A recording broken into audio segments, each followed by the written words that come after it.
Snow drifted across the quiet streets in thin, trembling waves, as if the winter wind itself was shivering in sorrow. The town glowed with warm lights and smiling faces, but for Daniel Hayes, none of it mattered anymore. Moments ago, he had walked out of the factory gates with an empty box, a final paycheck far too small, and a heart that felt heavier than the sky that threatened more snow.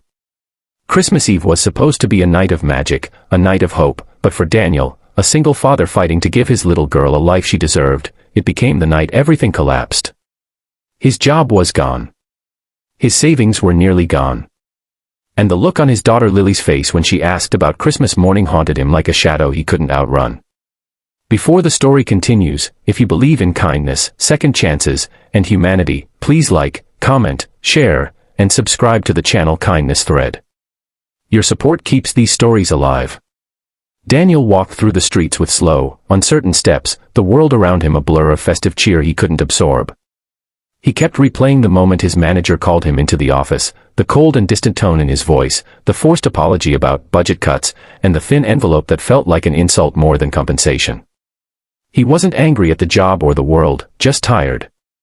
Tired of pretending everything was fine for Lily's sake. Tired of hoping things would finally turn around. Tired of standing alone against a life that seemed to push him down again and again. He reached the small rental apartment they called home, a place that had once felt warm but now felt too fragile, like the slightest breeze could shake it apart.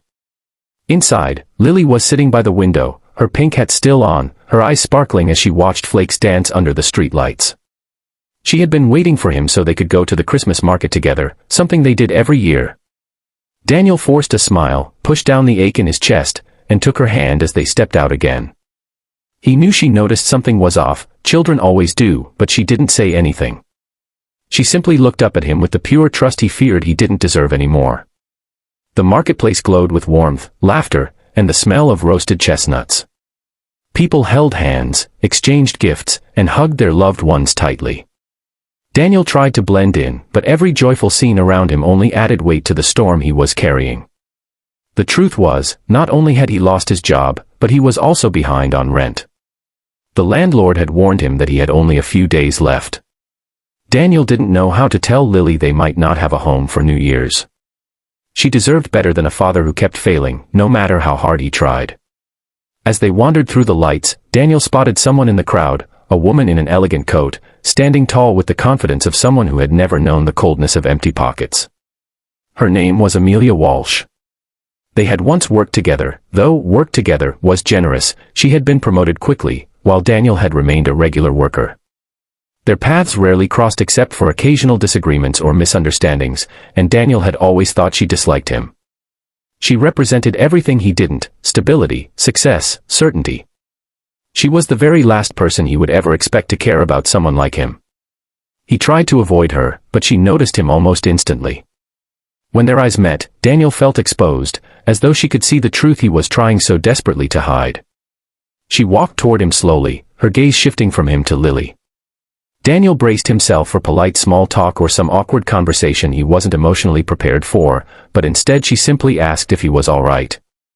Her tone wasn't condescending or cold, it was soft, almost concerned. Daniel hesitated, but before he could answer, Lily tugged his coat and asked if they could buy a small ornament.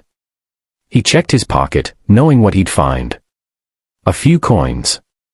Not enough. He whispered a gentle, maybe later, and he saw Amelia quietly observing them, a flicker of sorrow crossing her face. The snow thickened, crowds grew louder, but Daniel felt himself sinking into silence. Emotions he had been holding back all day began to surface. He excused himself and took Lily home early.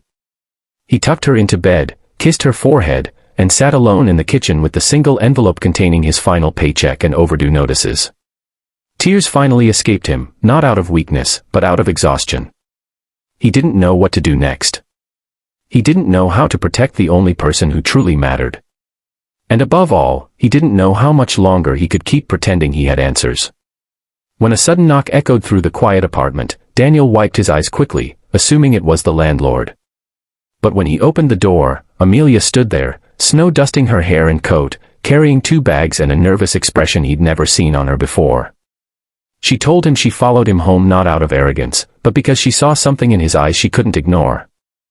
She explained that she had been raised by a single mother who had struggled the same way he was struggling now, and she knew what desperation looked like, even behind a forced smile.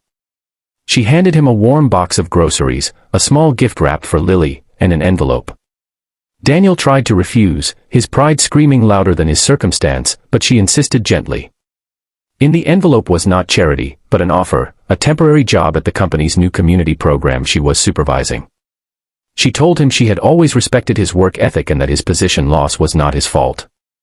She had fought to save several roles, including his, but management hadn't listened.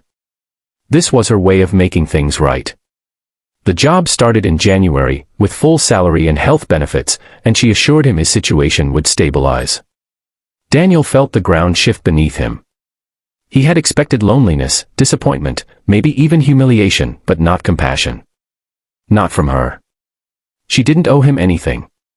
She had nothing to gain. Yet she chose to help anyway. In that moment, Daniel realized that sometimes the people we think are farthest from us are the ones sent to lift us when we fall. Christmas morning came softly, with Lily waking to small gifts, warmth, and a father who felt hope returning to his bones. The apartment no longer felt like a cage but a place where something had changed, where kindness had stepped in when life had given up.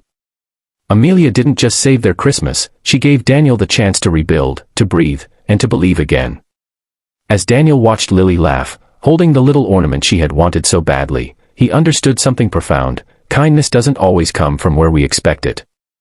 Sometimes it arrives like a quiet miracle on a snowy night, delivered by someone who once felt distant but turns out to have the warmest heart of all. If this story touched your heart, please don't forget to like, comment, share, and subscribe to Kindness Thread. Your support helps these meaningful stories reach more people.